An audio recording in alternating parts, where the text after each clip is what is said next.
canceling, quote unquote, has been around since the beginning of human existence, right? Calling somebody out, checking somebody, hey, what you just said wasn't appropriate. I didn't like it.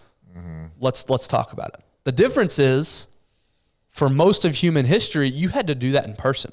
Yeah. Tyler, if you say something I don't like, I'm going to have to confront you in person. Yeah. Now, unfortunately, or whatever your perspective is.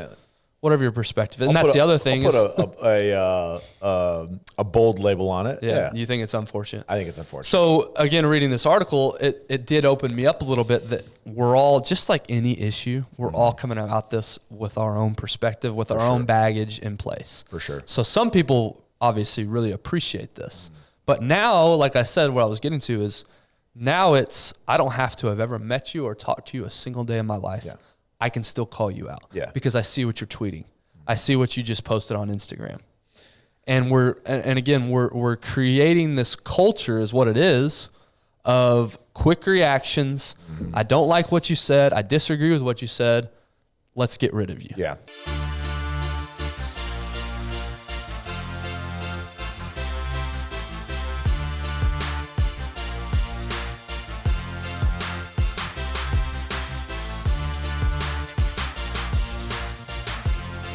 We're back home. It's weird being in real life again. I know. We were in fantasy land for a while. Yeah, we were gone a whole week. In the first half of that week, we were literally in fantasy land. Yeah.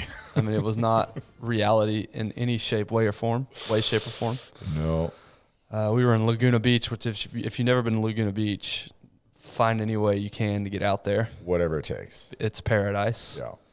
Now it is in California. That's the unfortunate part, but you know what the coolest part about though that trip in Laguna Beach specifically is it's in like the southern portion of Orange County. In Orange County, you think of California and you think of like just chaos and just lack of logic altogether, right? And how they're implementing protocols and the laws that they've put in place. But Orange County is this cool bubble that the sheriff has come out and said that, hey, listen, I'm not going to force any of my officers anywhere in the county to enforce these regulations. Like, there's not going to be anybody that's going to be cited. There's not anybody that's going to lose their business. We're gonna focus on real problems. So there, everybody, they've put it on the people in Orange County to kind of self-regulate. Hey, listen, if you're comfortable, how logical, crazy, right? It's like, hey, if you don't feel good, like, be respectful, right? Put a mask on, or don't go out. Don't be an asshole. Stay home. Yeah, don't. Yeah, and then that should be the mandate. Here's the mandate: don't be an asshole. Pretty clear, pretty clear. And guess what? Like, it makes sense. And then you're down there and everybody's operating. Businesses are operating. Restaurants are operating. People are spending money, so the economy is not being hurt. And so when we're in Laguna Beach, it almost felt like Texas, almost a little bit. It was fairly normal. And so that's what was great. I think it would have been very different. And then we traveled up to LA for the Super Bowl. That was a completely different story. Completely different story. Yeah, you get in LA County and that's... Oh, you want to work out? Show me your vax card. Yeah, you got to have a vaccine card. At restaurants, it was interesting. Like, you had to show your vaccine card at a restaurant. Unless you wanted to sit outside, then you didn't have to show it. So we went out to dinner with our wives, and so they, go follow protocol and ask for the vax card. And I said, well, can we just sit outside? This dude looked at me so sideways, like you had three heads. What do you mean? You just don't want to show me your vax card? I'm like, no, dude, it's just nice outside. Yeah. We just came from 20-degree weather in Dallas, right? And it's 70 degrees at 6 p.m. at night. Yeah, we're gonna sit outside. Yeah. And dude looked at me sideways. It was wild. I mean, when you're in LA County, it really feels like April 2020. Yeah. I mean, they're living 2 years behind everybody in LA County, it feels like. Yeah. Now, I did see that they are lifting their indoor mask mandates, I think, on the 15th. They're waiting until the Super Bowl's over. Right, for sure, of course. Right, which makes sense. Yeah. And let's just put 70,000 people inside an arena, and then we'll lift the mandates. So, anyway, this isn't the point of this episode is not to rail on, but it's just it really is interesting. And again, I'm all for protecting people. I'm all for logical mitigation of risk. Yeah. But there's not a lot of logic going on out there. No. And it makes me glad to live in a place where there is logic. And it was such a great week, but it was crazy by the end of it. 3 days in LA, I was ready to come home. Yeah. I mean, granted, I want to come home, see the kids. I miss the kids, but yeah, it was like, and then you come here, and was it weird not like putting a mask on? I actually thought about that. So last night, where did I go yesterday? I'm totally blanking on where I went yesterday. To your kitchen? Yeah. But I went somewhere out yesterday, and I didn't have my mask, and the thought in my head was, I don't have my mask. I can't go. And then I realized, no, nobody, we're all good. It's okay. So it was good. You know what was wild? This has nothing to do with that, but so we have a 5-year-old and a 2-year-old. I've said 100 times. Or 2-year-old, he just turned 2 on last Saturday. And it is crazy. Which, by the way, happy birthday, Case. Happy birthday to Luca. Luca, yeah. Both of our boys. Our boys have the same birthday, Saturday. Turned 8 and 2 on Saturday. It's wild how much he grew in 1 week. Dude. Or at least my perception of him. Yeah. Like it feels like, he kind of bobbled when he walked a little bit. I feel like he's walking totally normal now. Yep. He's saying a lot more words. It's crazy how quickly, again, maybe my perception, but it's crazy how quickly he grew in 1 week. Yeah. He's literally saying more words now than he was a week ago. It's true. I mean, you say that, and he just seems like an older kid now. Yeah. Sunday we go to church yesterday, and talk about growing fast. We literally bought Luca, my 8-year-old, jeans 3 weeks ago. 3 weeks ago, bought him jeans. And he's already been out. And I was like, hey, go, put a nice shirt and jeans on. He goes, I don't have any jeans that fit me. And he's at that age, like all he wants to wear is gym shorts. He doesn't want to wear nice clothes. So I'm like, no, we just got you jeans. Go put them on. No, they're too small. I'm like, bro, they're not too small. We just got them for you. Right. And we bought them a little bit big. We go in there. Sure enough, those things are too small. I'm like, bro, 3 weeks. Yeah. Anyway, crazy. So to your point, these next few years for you, there's going to be rapid growth. Well, it's so strange that just in 1 week, how much it feels like he just seems like an older, different kid. Yeah. But anyway, I do want to do this, and this is personal. And we don't talk about our company. We talk about what we do. We don't talk about our company enough. But I think this plays into some of the things that we did with extreme ownership and leadership. And I just want to commend our commercial real estate company. We talked about going to Laguna Beach. The reason we went there is they took a large group of our brokers that reached certain milestones, and talk about a leadership team that was like, hey, we're committed to our people and we're going to do something really nice. I mean, they spoiled us. They brought the wives. They spoiled the wives. Man, it was just an incredible week that if you are a leader out there, just make sure, and we were talking to Darren about this, is, and he owns another company, is make sure you're taking care of your people. Make sure that they know that you think that they're important and that you're willing to invest in them, not just to generate more revenue, but you're investing in them and their life. Like my wife and I, those 3 days in Laguna Beach, I mean, it was so good for us. Yes, man. And I'm just so grateful for it. And I just have a different perspective on work now. Not that I had a bad perspective, but it's just something, man, when you're working from a place of gratitude and you're working from a place like, hey, they care about me.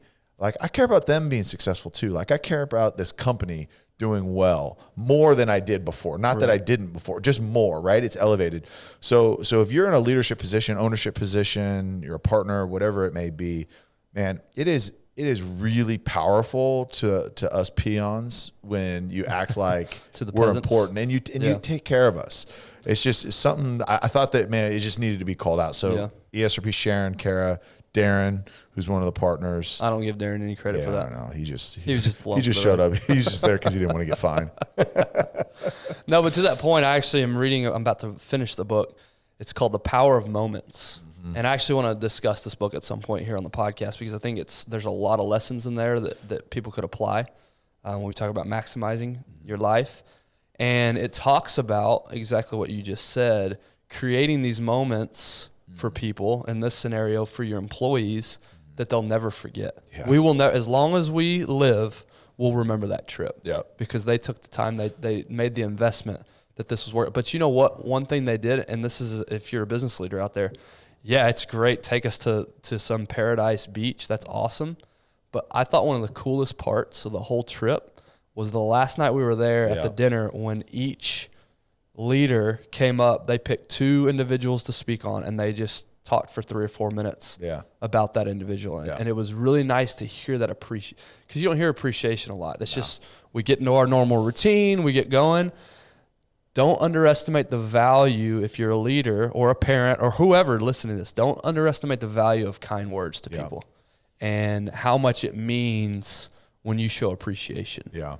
And again, the trip was great. Loved being out in Laguna Beach. But to me, what meant the most was when our CEO stood up there in front of everybody and talked about how, because she chose me to speak on, spoke about, you know, my contribution to the company and how good that felt in that moment. That's all, you know, that's all she had to do to make me, you know, really appreciate. And they were intentional about it because, you know, when you're within an organization, you kind of gravitate towards certain people. You spend a lot of time, and you expect and you get used to certain people maybe applauding you and like congratulating you and thanking you and all that. But what they did is they mixed it up too. Mm-hmm. So, you know, our CFO, who, you know, she's not based here, and so she you know, said some things about me, and it was like the first time I'd really heard something from her, and man, it just meant a lot. And just being intentional about building people up, because tell you, like I said, if you lead and you create a sense of gratitude for your team and they're just grateful for everything that you do, it's a whole lot more powerful than leading with fear, right? Like leading from a place of like, if you screw up, you're out. Mm-hmm. Yeah. And then the second half of the week, definitely want to give a huge shout out to Sleep Number, man, because the 2 trips just happened to collide the same week, which was perfect. So the first half of the week we were out, like I said, for our real estate company, like Tyler said. Second half of the week, Sleep Number had us out for the Super Bowl. Yeah.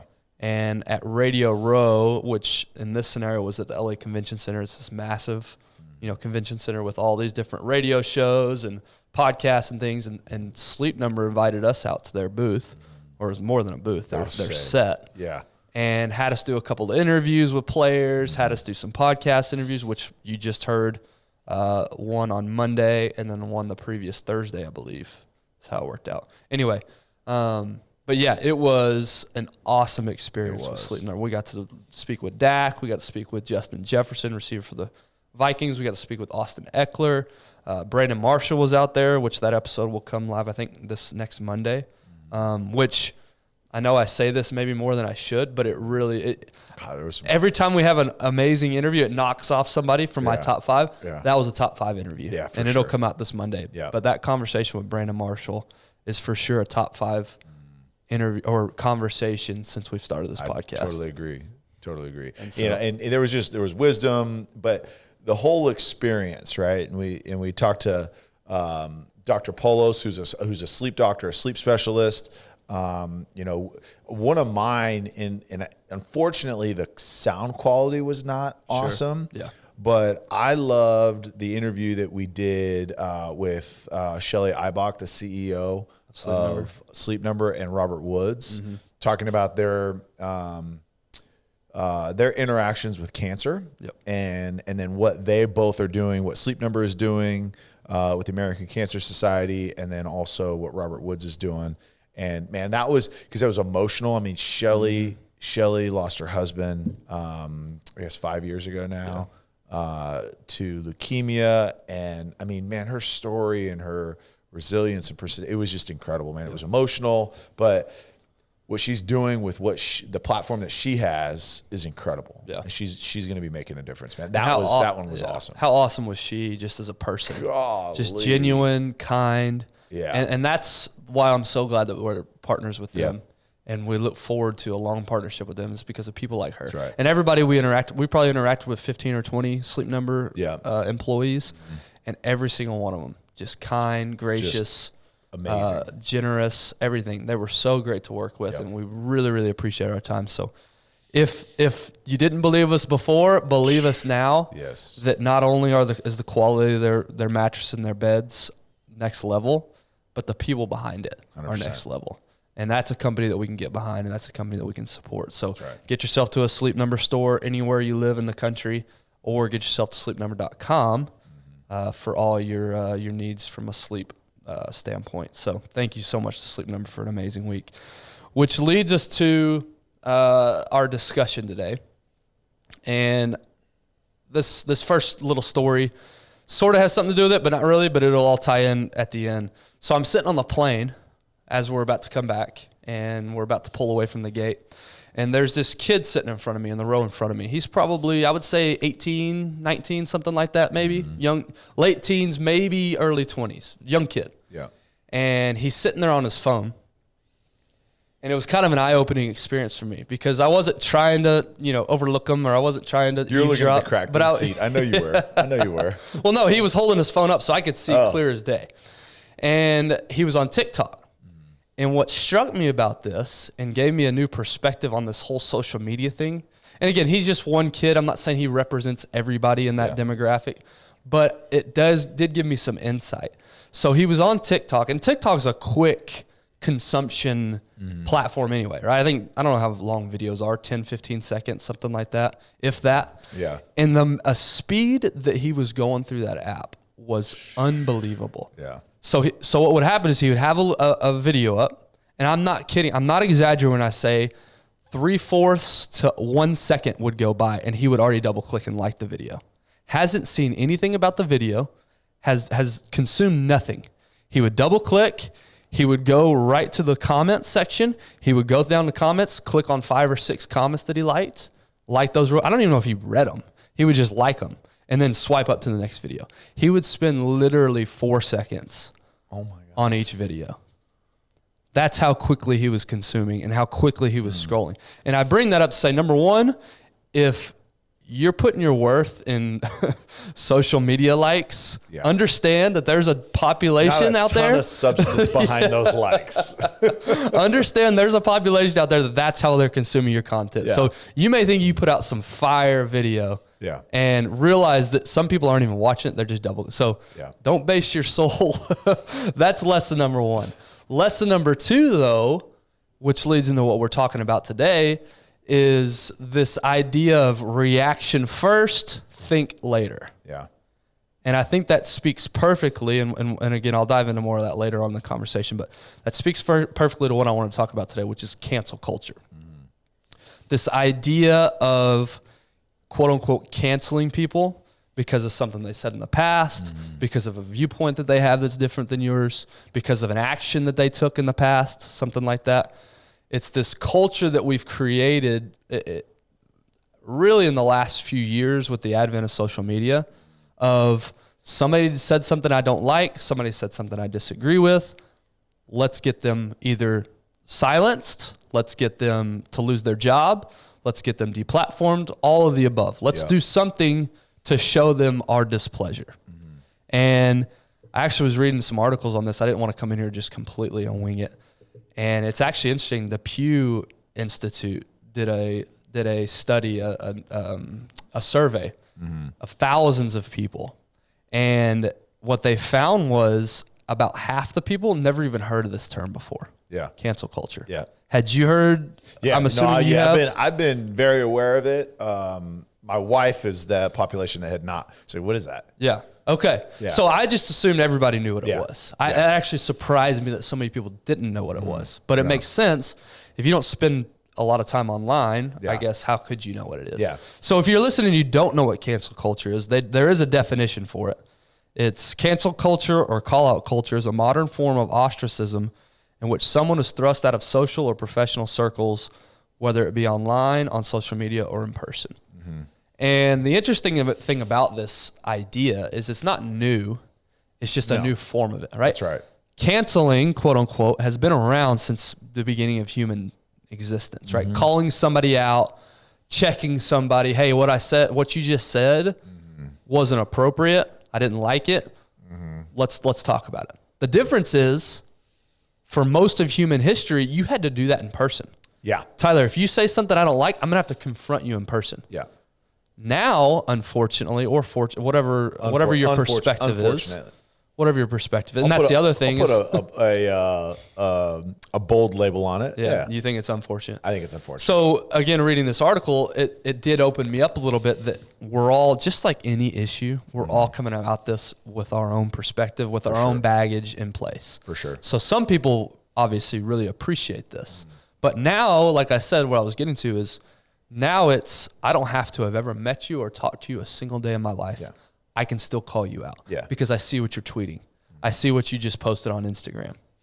And we're creating this culture is what it is of quick reactions. I don't like what you said. I disagree with what you said. Let's get rid of you. Yeah. Yeah. And we'll get into it a little bit more later on, but to expand on what you just said, but to take it to another level, it's not even, I don't like what you said, or I don't agree with your platform, or I don't agree with this. It's evolved into, I don't like you, so I'm going to take something you said in context, out of context, and then use it against you.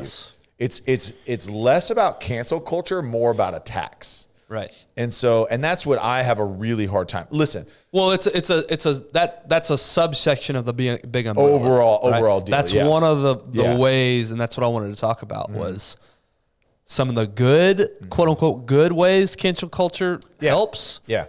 But then what you're saying, maybe some of the ways that it hurts us. Absolutely. So here's where I could see, okay, listen, I'll get behind that. I'm a big supporter of a group called International Justice Mission, IJM. And so they're an American-based international group that combats human slavery, forced labor, human trafficking, domestic abuse, right, globally. And, there are companies in Southeast Asia, in India, and multiple places that make products that used forced labor or child labor, right? I could understand saying, hey, look, I'm not going to support that product because what they're doing from a labor perspective and creating that product is illegal and it is immoral, and that is not. So I am no way. I'm going to boycott that product, and I'm going to stay away from it because I don't want to support that. Right. Because if we can take away the economics that support that, then maybe we can make a difference on the back end of it, right? Yeah. I get that. The other one, like for example, like Harvey Weinstein, right? Yes. What he did, I could look, anything that he's made, I'm good with getting rid of it. Mm-hmm. Now, it's unfortunate because other people are paying for that, right? There's other people that are completely innocent, that are completely have nothing to do with the evil that he put onto people. And so they're hurting. But like for me, it's like anything that he made, produced, whatever, I'm not interested. Bill Cosby's another one that comes to mind. Yeah. Really anybody that has a past of sexual, immorality. Inappropriate acts. Yeah. Those are now coming to light because of this new culture of calling people out. Yeah. And that's a good thing. Yeah. Right? We need to hold these people accountable in that way. And if this is the way it does come to light, people come forward because they can feel comfortable now. Yeah. I think that's an appropriate way to you. Because again, that's you just said it. I'm not going to spend my money at a company that supports X, Y, and Z. Yeah. Well, and here's why. And if like, it's just media wise in whether it's TV, movies, music, in the entertainment industries, they get paid royalties every time that one of Weinstein's movies is aired on a network. He gets paid royalties. Right. Anytime that it's on HBO or anytime it's streamed, there's royalties that are associated with it. Right. So I'm not going to continue supporting that for it. Bill Cosby. Anytime one of his specials is watched, right, there's royalties. So I get that, right? But as we look at this, also too, and you can make your own decision whether you want to support it or not. If you believe Bill Cosby is guilty, then don't consume his material. Mm-hmm. But also you should have the right, because we are not the judge, we are not the jury, and we're definitely not the executioner, right? And so we can't play that role. So we should have our own choice on whether we want to continue to support or not. Because, I mean, you look at like O.J. Simpson, like in a court of law, he was found innocent. Mm-hmm. You can make your own decision, but to ostracize him when he was found innocent in a court through the proper legal process, whether you think he's guilty or not, whether you think the verdict is right or not, but then to absolutely cut his legs out from under him so that he can continue to make a living, look, that's on you. But that's not our job to make everybody else jump on board with that.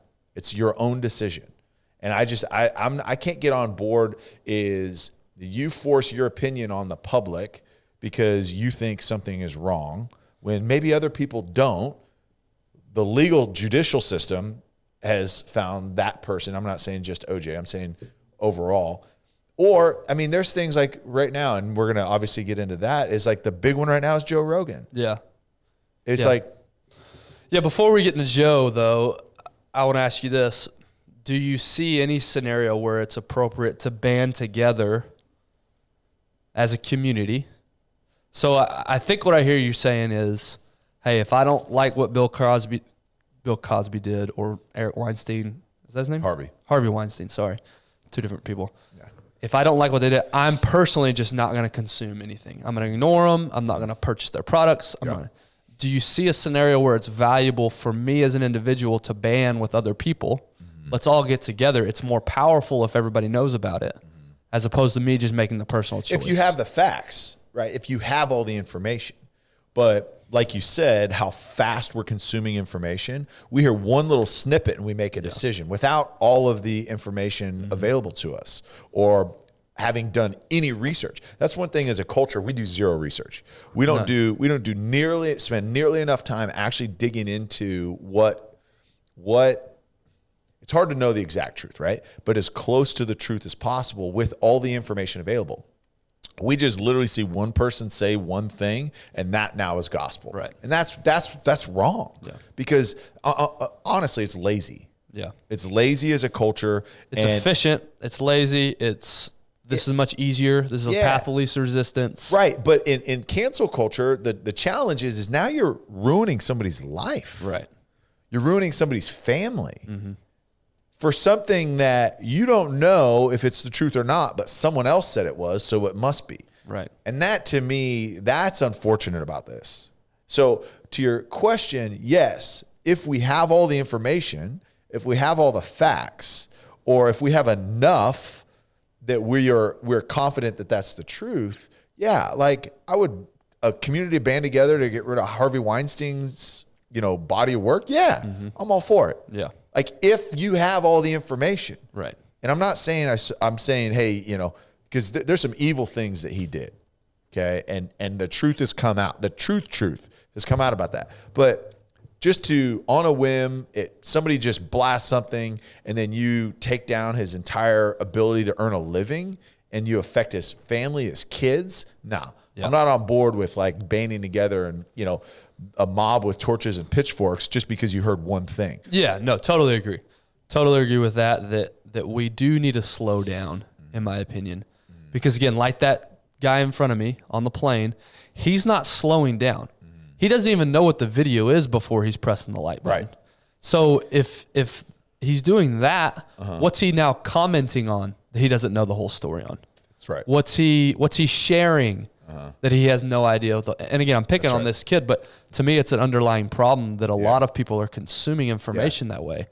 You have to be the first. Yeah. Even if you're wrong, it's reaction now. Yeah. Think later. Yeah. And here's a real life example. So I played for the Miami Dolphins in 2013. If you remember, there was a ton of controversy around the Miami Dolphins and Richie Incognito. Yeah. And for those of you who don't know, tell them a little about that scenario. I don't even remember the other lineman. Name. Yeah, I don't remember his name either. So there was an offensive lineman that came from San Francisco, the San Francisco 49ers, to the Miami Dolphins, and I'm going to look it up while you're talking. Was a starter, played. I was like the sixth man. He was kind of a swing guy, And Richie Incognito notoriously is outspoken, is just a bold personality. And this guy quits the team, just walks away, and then the reason for it was that he's been extremely bullied by Richie Incognito. Well, I was in the locker room with them. Now, there's a Jonathan Martin. There you go. And gosh, I love the internet. Is Richie? I know. Oh, do you have all of the information? Are you sure that's truth?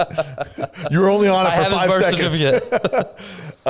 And so I'm in the locker room. I'm seeing the interactions. Now, is Richie the most gentle, soft-hearted, empathetic person on the planet? No, but he doesn't claim to be. He's got an edge to him, but is his leadership style same as mine? No, but by no means was he abusing anybody. Was he,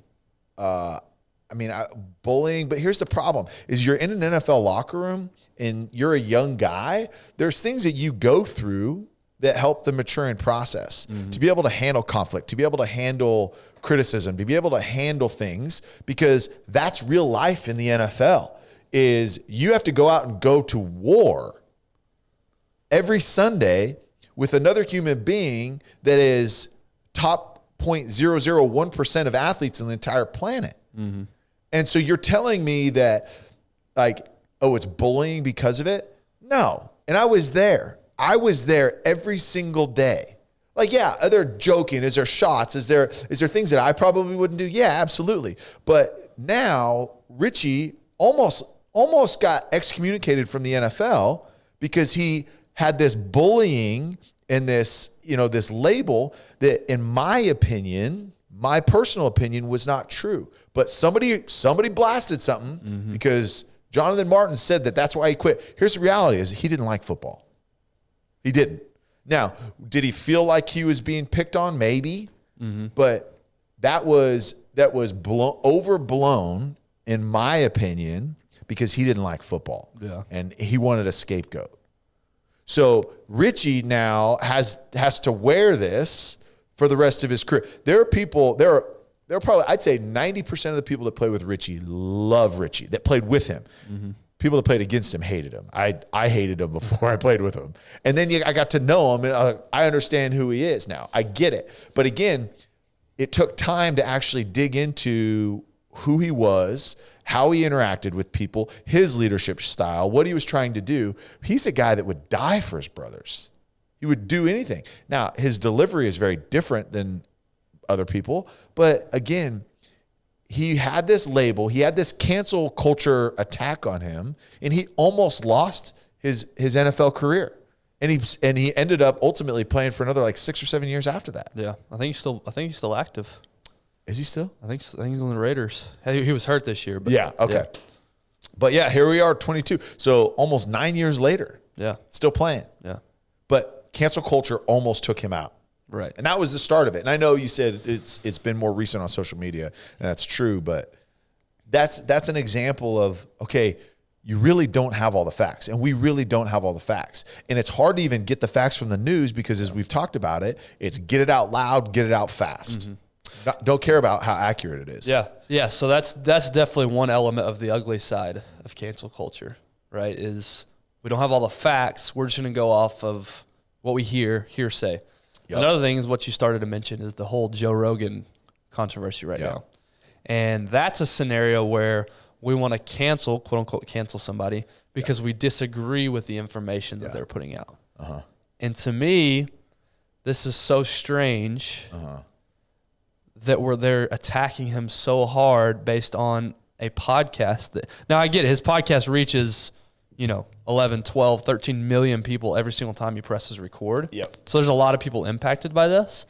But to me, from my perspective, there's ulterior motives here. 100%. Because you see all these mainstream media outlets talking about why do they trust Joe Rogan? They don't trust us. Yeah. And so to me, it's not as much, that's what the system, Joe. Right. It's not as much, hey, let's get rid of him because he's spreading bad information. It's, hey, let's get rid of him because he's a threat to us. Yeah. And to me, that's an issue. Yeah. You're trying to take somebody's livelihood. Now, if he gets fired by Spotify, he can go up and do his own thing, and he's gonna be just fine because his audience is gonna follow him. Yeah. But the point is, these people are trying to discredit him and get rid of him based on information that they don't agree with. That's right. And I think that's so ridiculous. And again, I guarantee you, so these people on the Joe Rogan example is, first of all, it was started by 3 guys that are literally professional cancel culture guys. There's guys that's what they do, is they get online and they troll people and they pick up things, they research and pull clips. In this clip that they're trying to say that he's this, it was out of context. Right. 100% out of context. Yeah. And so that's what these guys do. And it's funny is, I don't know if you saw Dave Portnoy got on a deal with him. And it's funny, the very thing that they're calling him out for is the very thing that these guys are doing. Portnoy tracked down one of these dudes' fiance and has a text of this dude using the N-word in a text about black people.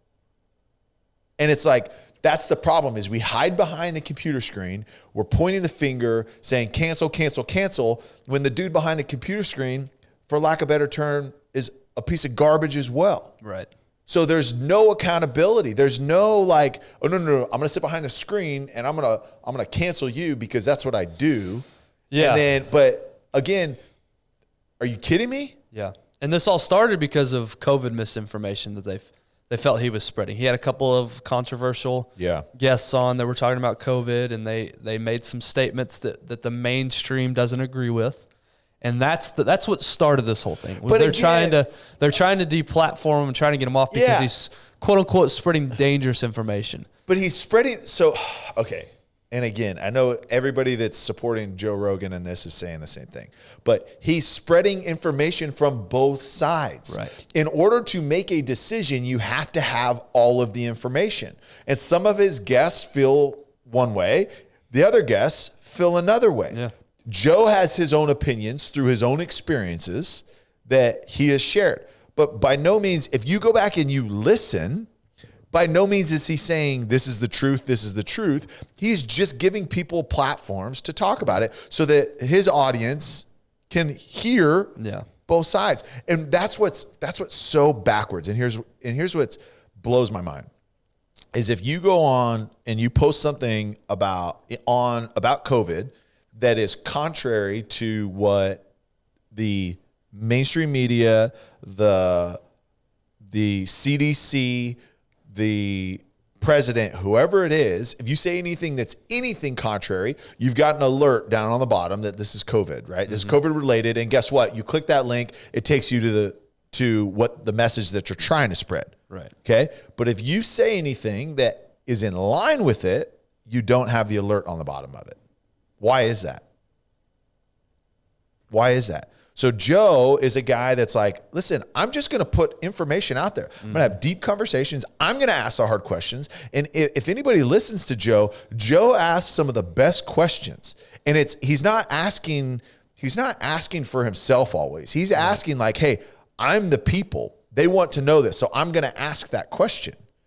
And because of, like you said, Joe challenging the mainstream or the left or the right, whoever it is, because he's challenging it and he has people on that disagree with what the CDC believes or the president, now he's an enemy. Yeah. He's a terrorist. Yeah, and what's interesting about some of the stuff he's saying is, and he actually made this point, is that some of these things 8 months ago, if you had said it, said these same things, you'd be kicked off Twitter, you'd be ostracized, whatever. Yeah, cloth masks don't work. Right. And now we're coming to find that some of these things are actually true. Yeah. So that's the problem is if you're trying to cancel somebody because you disagree with their belief, you're not giving any grace to the fact that things can change. Yeah. That you don't actually know. Evolve. You don't actually know everything. And you don't know everything.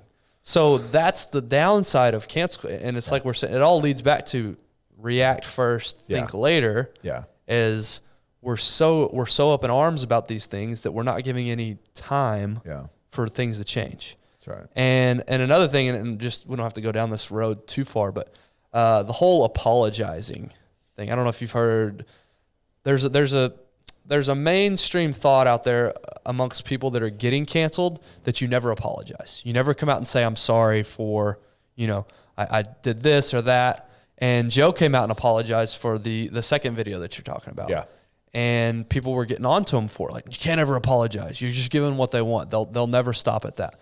I disagree with that. I think if you have said things that you regret, and that you wish you could take back, I do think no matter what the result is, it's a moral obligation to apologize. Yeah. If you're genuinely sorry. Yeah. Right? If it's something that you're truly sorry about. And if you listen to the apology, I think he did it really, really well. Mm-hmm. He said, yes, there's things. Look, if you're putting out, how many shows does he do a week? I think 3 or 4 at least. 3 or 4 a week, okay. And he's done it for what, 12, 15 years? How many? 12 years. 12 years. Yeah. You're telling me in 12 years, 3 or 4 times a week, so let's just say you put 150 episodes a year. Mm-hmm. Let's just say, right? In 12 years, I mean, we're talking a lot of airtime. Yeah. And 3 to 4 hours a show. Right. You're telling me that he's not going to have said something that he wishes he could take back? Right. I mean, I did a 10-minute interview with Dak. I'm like, I wish I wouldn't have said that. Or, oh, dang, I wish I'd take that back. That's 10 minutes. Right. You know what I mean? And it's like, and he came out and said, listen, there's things that I've said that I wish that I could change. The information that I had at the time led me to believe that. Mm-hmm. But that's, again, there's no grace out there. Right. There's no grace if it doesn't align with what I'm trying to push. Right. And I thought he did well. He's like, hey, listen, if there's anything that I've said, and there are things that I could go back and say, I wish that I didn't say that. So I apologize for that. And if there's anything that I said that it was incorrect, that was not my intention to spread bad information. Right. So I thought he did a good job. Yeah. It wasn't like, hey, I'm sorry, I'll never do it again. He didn't cower. Right. He apologized for what he felt he needed to apologize for. Yeah. But again, to your point, this whole thing is like, I'm gonna bend you to your knees and you're gonna apologize. That's what cancel culture wants. And then now, Joe, all these people are like, don't apologize. Wonder how much credibility that he's lost from those people that disagree with him apologizing. Right. I mean, has he lost? Some would say, hey, support for Joe is stronger. Mm-hmm. But I think if you look at it, there's probably people that are like, yeah, cancel. Yeah, you shouldn't have said that, Joe. Right. You know what I mean? And that's what's unfortunate is.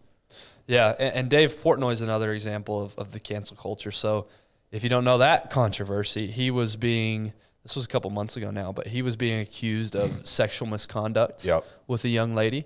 And a Business Insider came out, wrote the slander piece on him, talking about all this stuff.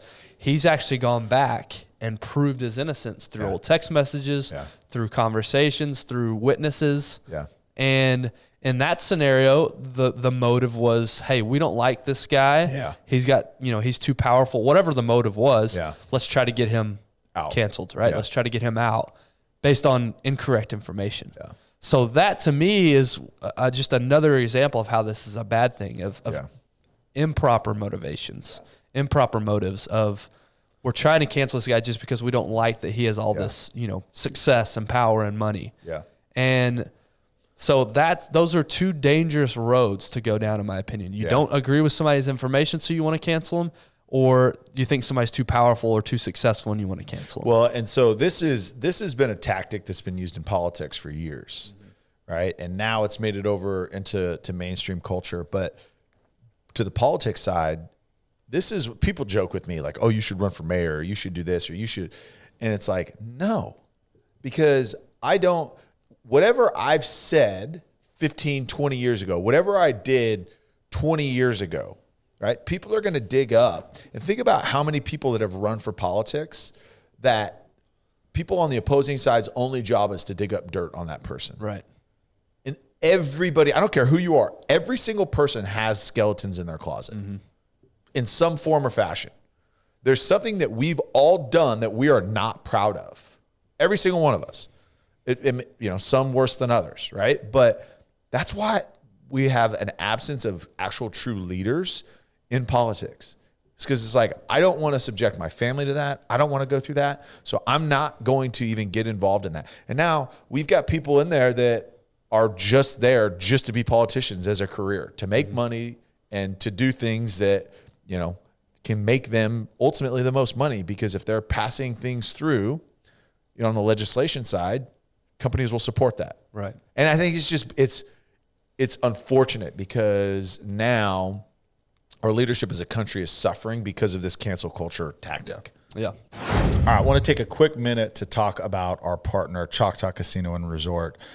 We are really, really humbled and grateful to be a partner for them. If you've listened to this show for any amount of time, you've heard how great the resort is there, how great the casino is, the new expansion. They've doubled in size, 3,000 new slots. They've got unbelievable sports bar. They've got unbelievable restaurants, unbelievable movie theaters, arcades for kids.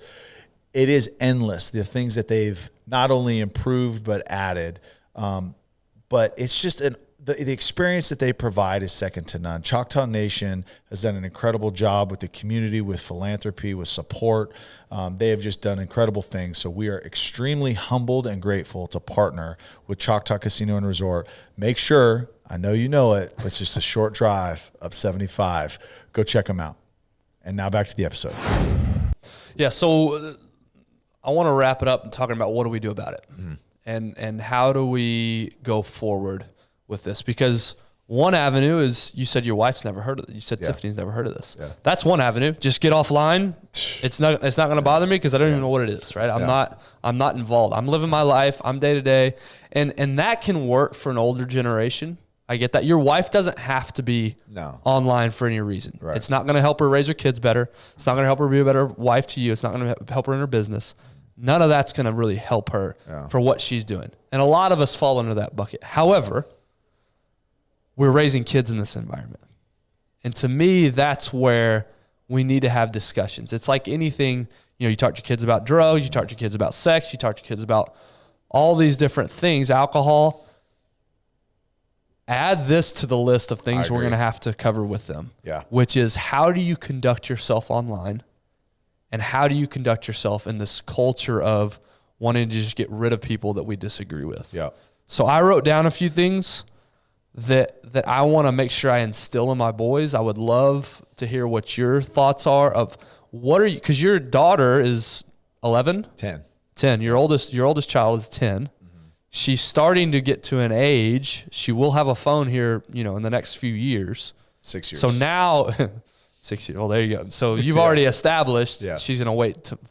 But the average kid gets their first phone at 12, 13. Shoot. Yeah, right? Her friends all do. So if that's the case, 10 years old is the perfect time to start having these discussions. That's right. So what are you telling your 10-year-old daughter?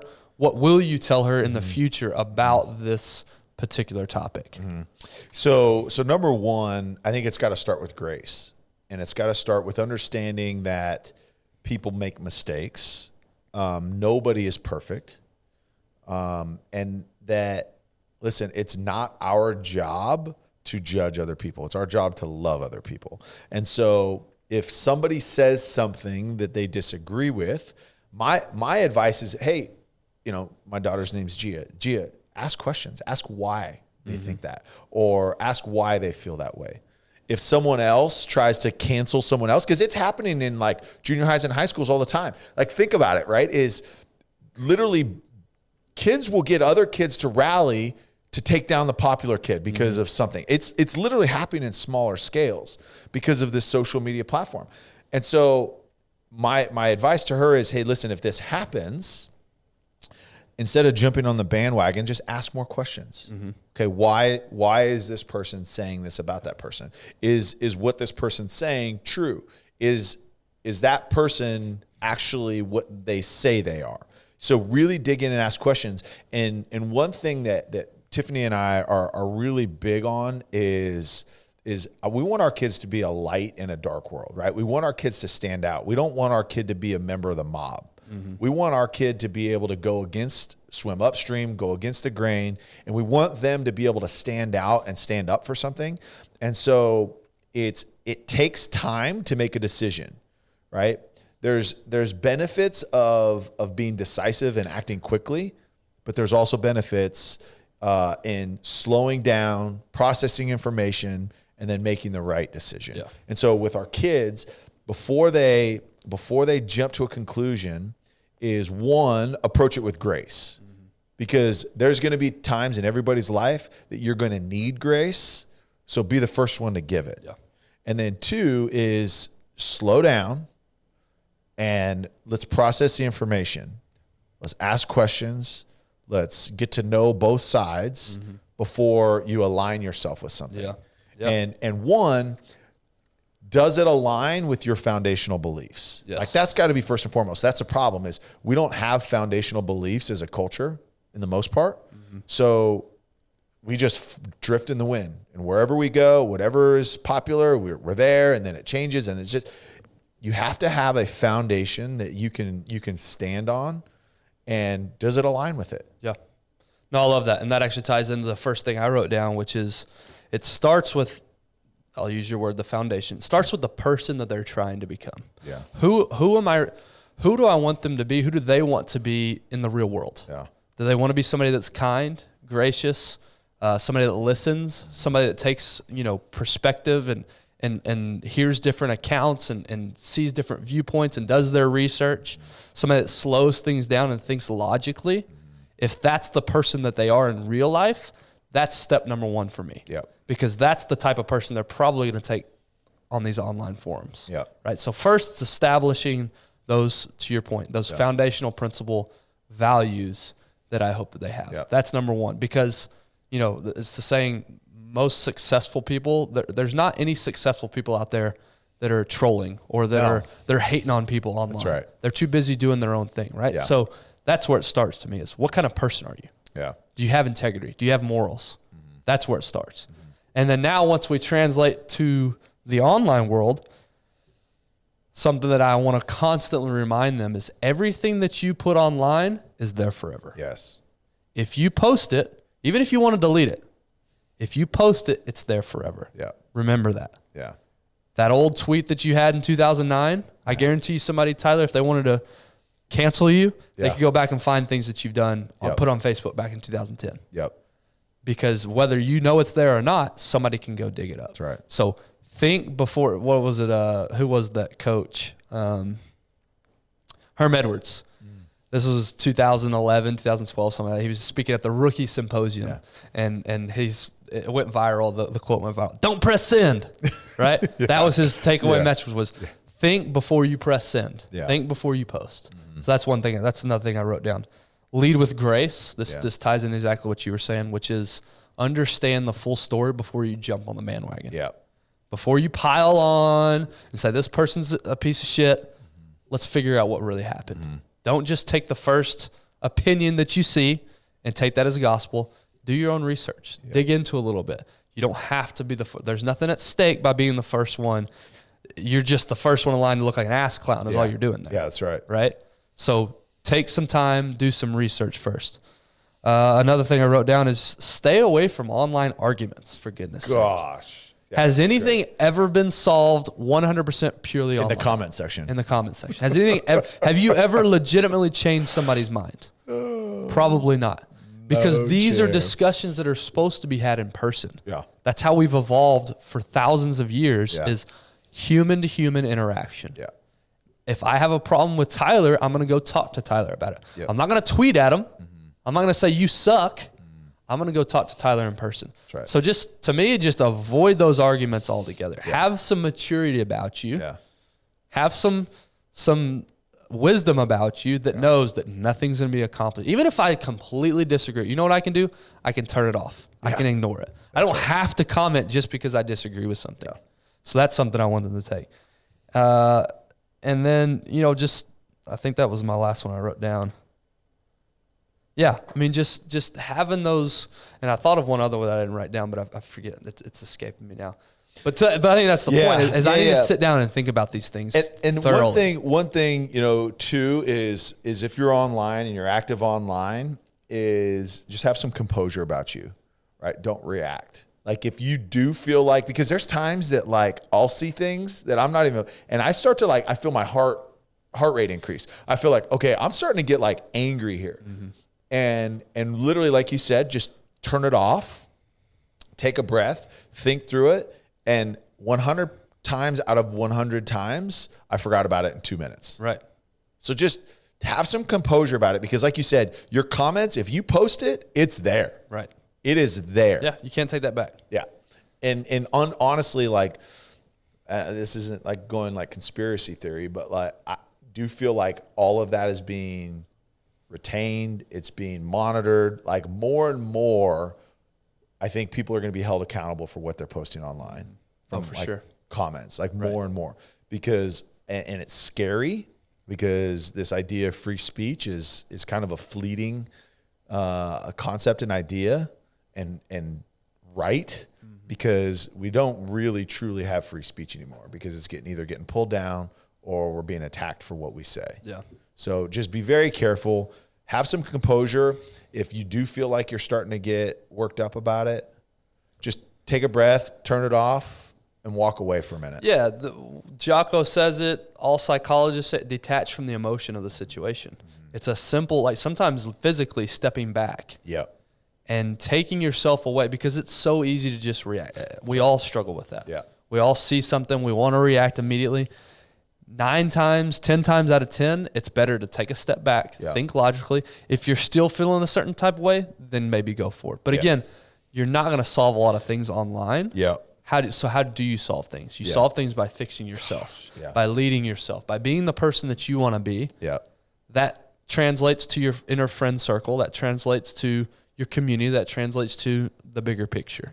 So I think the takeaway message here, or what I hope people take away from this, is it starts with how we raise our kids. Because again, maybe Tyler and I, maybe you listening, maybe you have no idea what this whole thing is about because you're just so far removed from it. That's fine. But I promise you, your kids, especially young kids, they're going to be ingrained into this. Yeah. And we want to make sure that they're prepared for it when it comes. Yeah. That they have a solid foundation, like you talked about, of values and morals that they can go into this world, because it's a completely different world out there on the internet. Yeah. And so we want to make sure that they're ready to take that. And here's what the internet is to our kids, is when, let me back up. Our kids watch us, right? They see everything we do as parents.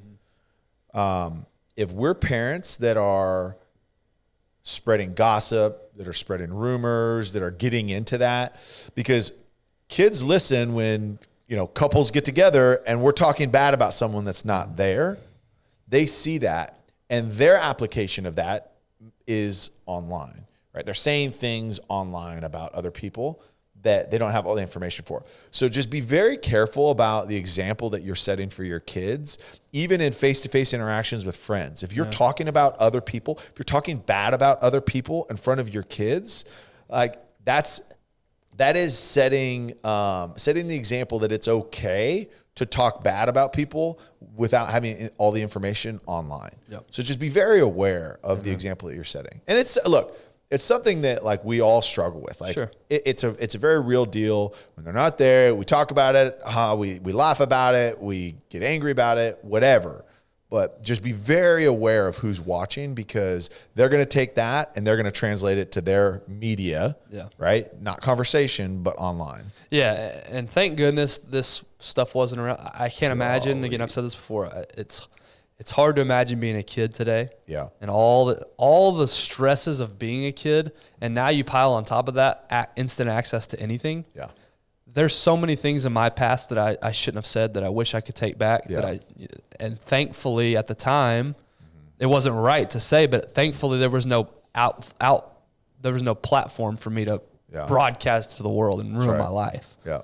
It was just said amongst friends. Yeah. Now I shouldn't have said that, and I've grown and I've evolved. But my point is, now we've got kids that can easily do exactly what I did. Now they say it with their thumbs. Yeah. And now it can ruin everything. Yeah. So if you're a parent and you're listening to this, just know that this is something we're going to have to address. Yeah. This is just another thing as a parent we're going to have to be aware of, is how our kids are interacting online in this whole cancel culture. So let's be proactive in this. Let's not wait till it's too late. Don't wait till Gia's 16 to start having these discussions. She's 10. Yeah. Have them now. Yeah. Talk to them. You guys talk to her. You guys are the most proactive parents I know about a lot of things. Let's do that now. That's right. My 5-year-old's probably too young to get it, but as he gets a little bit older, I just see Cooper. Hey, like, Cooper. Literally like no nude pictures. 5 seconds in the, hey, Dad, can we go play catch? So, but again, these are things I want to be proactive about Yeah. because it's just another issue we're going to have to face. So That's right. Anyway, hope you guys enjoyed it. If this is something that's on your mind, let us know about it.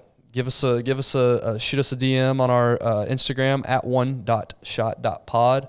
Leave us a review. All those things help us grow and reach more people. Again, I think this is how we fix a lot of societal issues, is by having these conversations, by having parents come together to do the right thing. So that's how this thing grows. We appreciate you guys. We hope you have a great rest of the week. Go follow us on YouTube, Instagram, all that good stuff. Leave us a 5-star rating and review. And we will see you on Monday.